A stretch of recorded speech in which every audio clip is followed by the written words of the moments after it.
घर से भागने वाली लड़की का इश्क का बुखार उतर गया। ट्रेन के एसी कंपार्टमेंट में मेरे सामने की सीट पर बैठी लड़की ने मुझसे पूछा, हेलो, क्या आपके पास इस मोबाइल की सिम निकालने की पिन है?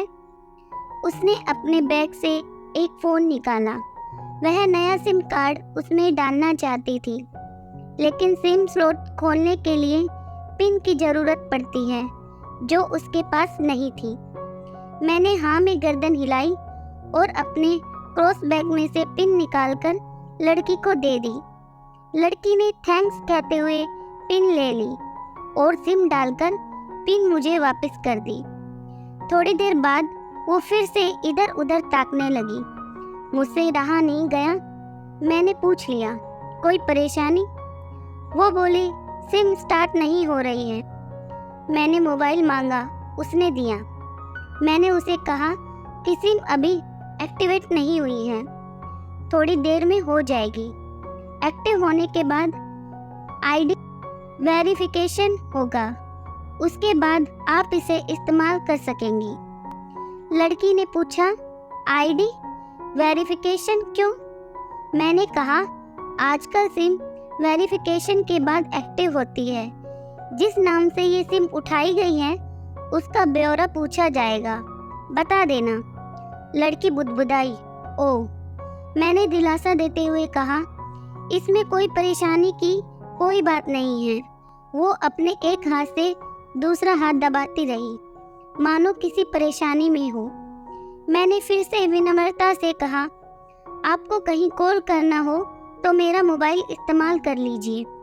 लड़की ने कहा, जी फिलहाल नहीं, थैंक्स, लेकिन ये सिम किस नाम से खरीदी गई है मुझे नहीं पता।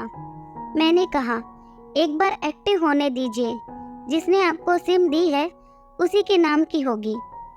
उसने कहा, ओके, कोशिश करते हैं। मैंने पूछा, आपका स्टेशन कहाँ है? लड़की ने कहा, दिल्ली। और आप? लड़की ने मुझसे पूछा। मैंने कहा, दिल्ली ही जा रहा हूँ, एक दिन का काम है। आप दिल्ली में रहती हैं या? लड़की बोली, नहीं नहीं, दिल्ली में कोई काम नहीं है, ना ही मेरा घर है वहाँ। मैं तो उत्सुकतावश पूछा। वो बोली, दरअसल ये दूसरी ट्रेन है जिसमें आज मैं हूँ और दिल्ली से तीसरी गाड़ी पकड़नी है, फिर हमेशा के लिए आज़ाद। आज़ाद? लेकिन किस तरह की, कैसे?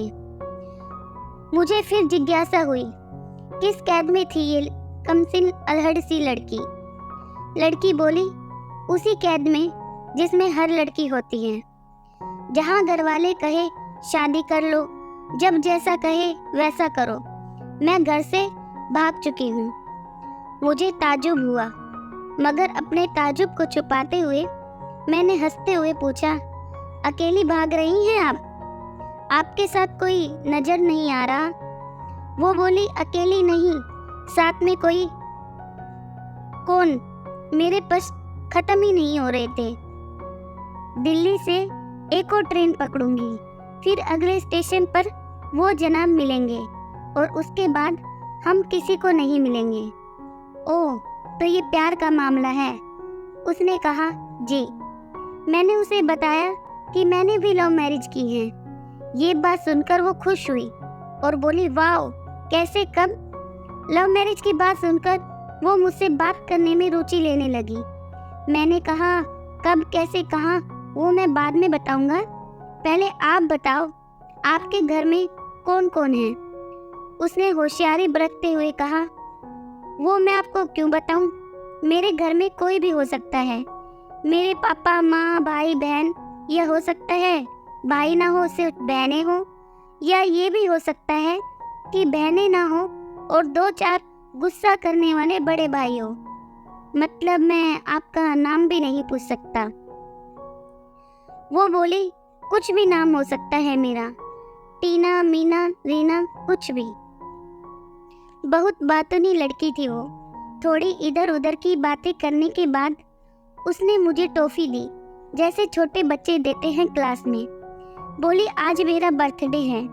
मैंने उसकी हथेली से टॉफ़ी उठाते हुए बधाई दी और पूछा, कितने साल की हुई हो?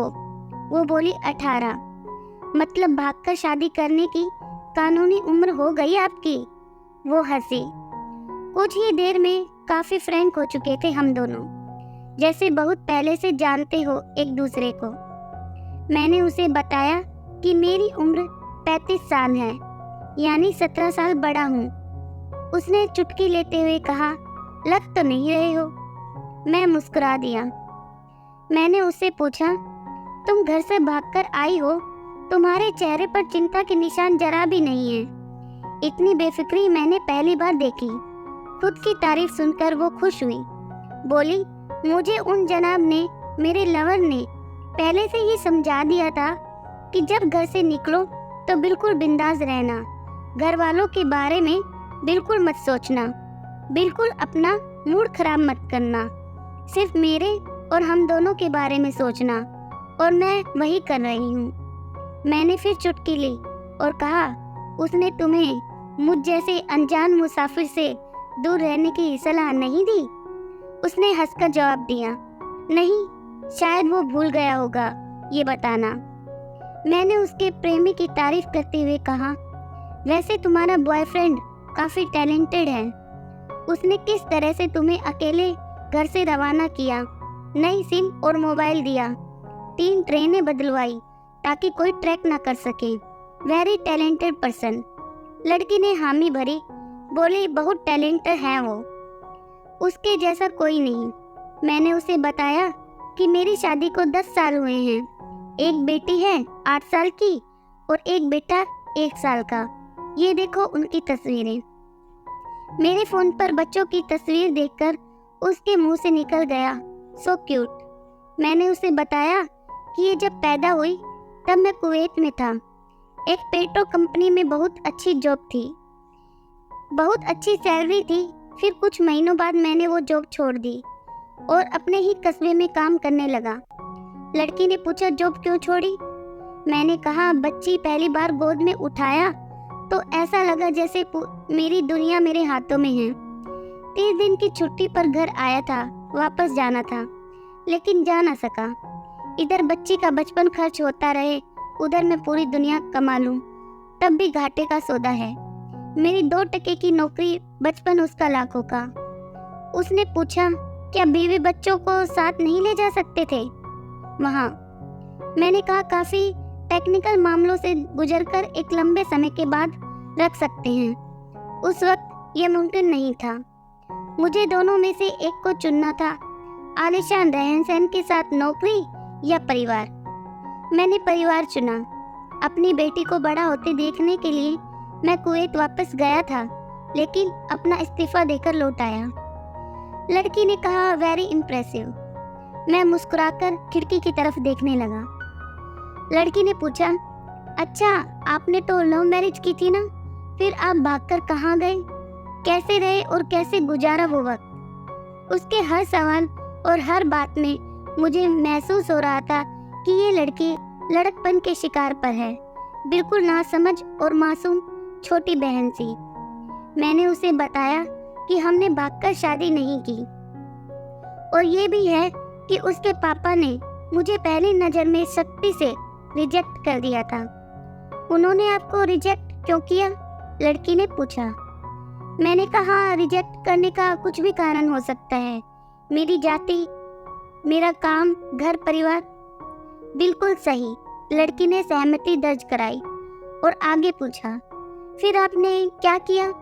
मैंने कहा, मैंने कुछ नहीं किया, उसके पिताजी ने रिजेक्ट कर दिया, वहीं से मैंने अपने बारे में अलग से सोचना शुरू कर दिया था।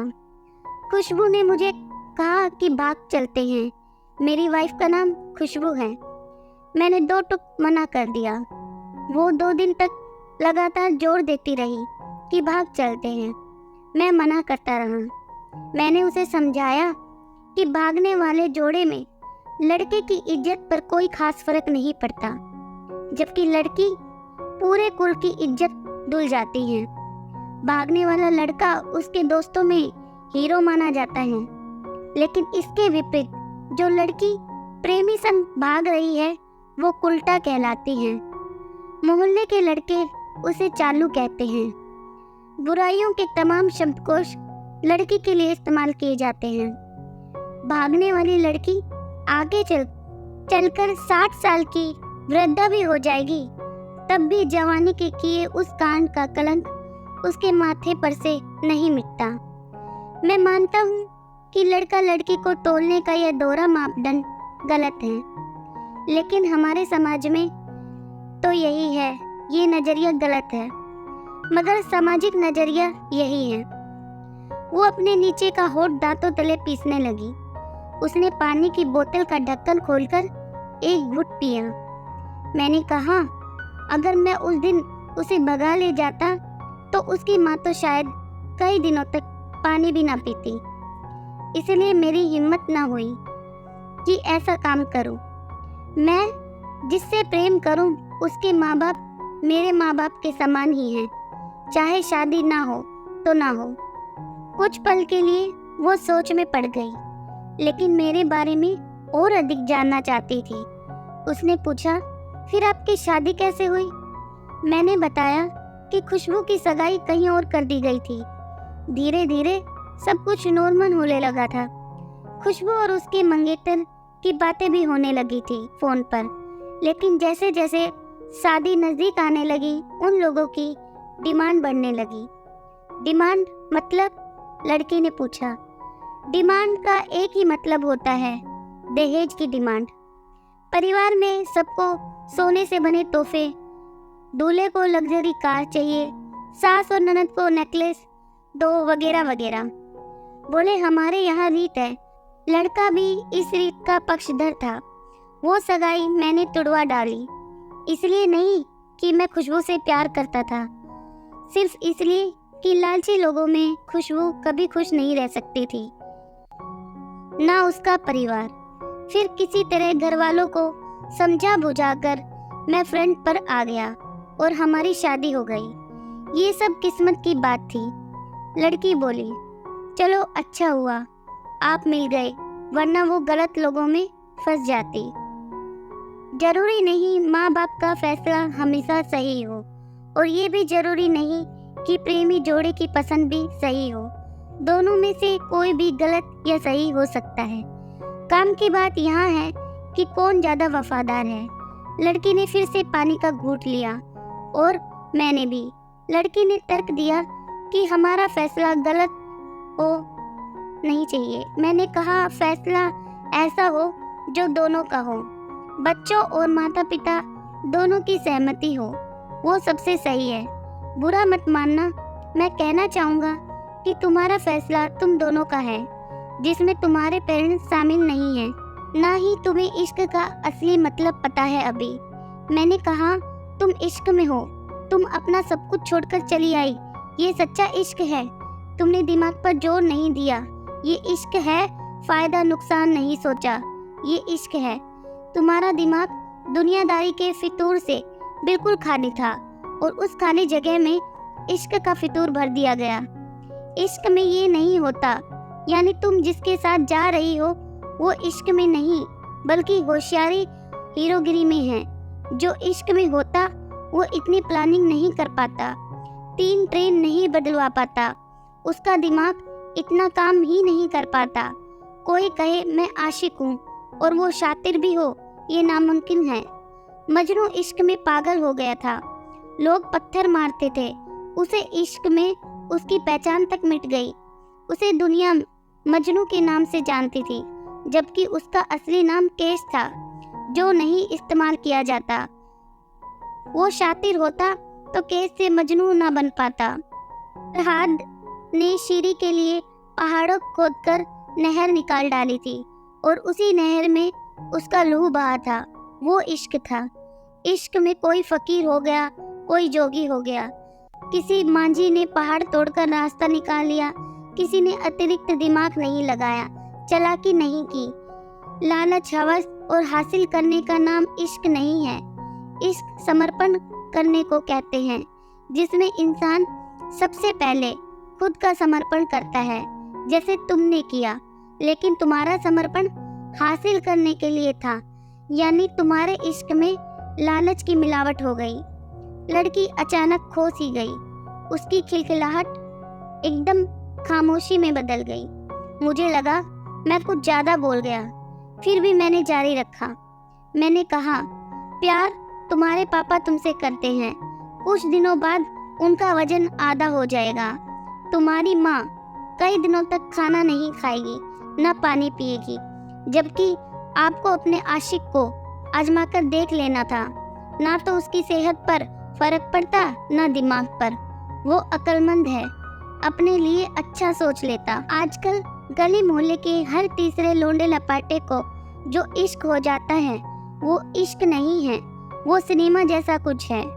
एक तरह की संटाबाजी, डेयरिंग, अलग कुछ करने का फितूर, और कुछ नहीं। लड़की का चेहरे का रंग बदल गया। ऐसा लग रहा था वो अब यहाँ नहीं है। उसका दिमाग किसी अतीत में टहलने निकल गया है। मैं अपने फ़ोन को स्क्रॉल करने लगा, लेकिन मन की इंद्री उसकी तरफ थी। थोड़ी ही देर में उसका और मेरा स्टेशन आ गया। बात कहाँ निकली थी और कहाँ पहुँच गई। उसके मोबाइल पर मैसेज की टोन बजी। देखा सिम एक्टिव हो चुकी थी। उसने चुपचाप बैग में से आगे का टिकट निकाला और फाड़ दिया। मुझे कहा, एक कॉल करना है। मैंने मोबाइल दिया।